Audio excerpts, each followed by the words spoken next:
Pagkakaroon ng trabaho ang isa sa mga ipinangako ng pamahalaan sa mahigit 600,000 sumuko na dahil sa kampanya kontra droga. Pero ang ilan sa kanila, pangmamaliit at panghuhusga pa raw ang nararanasan. Balitang hatid ni Maki Pulido.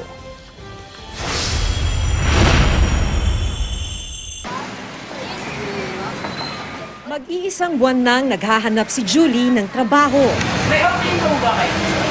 Noong Hulyo, kabilang siya at ang kanyang asawa sa mga daan-daang sumuko sa kampanya kontra droga ng gobyerno.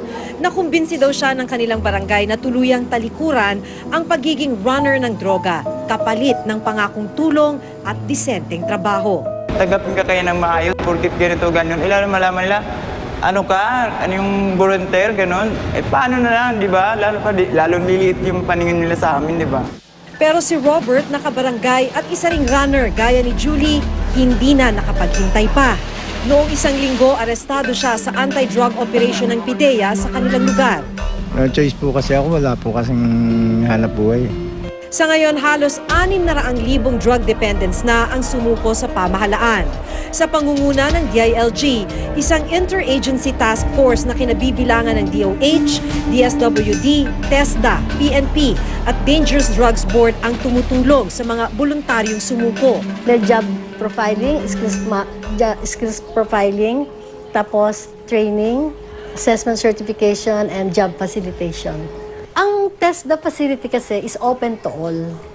Walang dinidiscriminate yan kung siya ay IP, kung siya ay drug dependence. Yun nga lang, mahirap daw masabi kung ilan sa kanilang mga nangangailangan ang mabibigyan o makakahanap ng trabaho.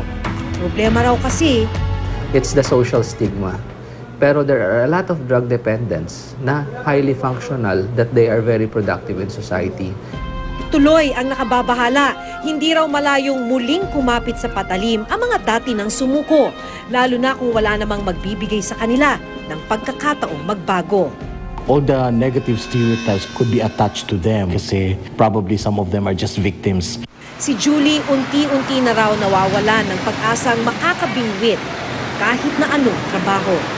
Kung talagang wala kami bang masahang tulong, di ano po ba magagawin kaysa nang piliin kong mamatay sa gutom mga anak ko? Ganun talaga, kakapit ako ulit sa patalim para makakain kami sa pang araw-araw. Maki Pulido, GMA News.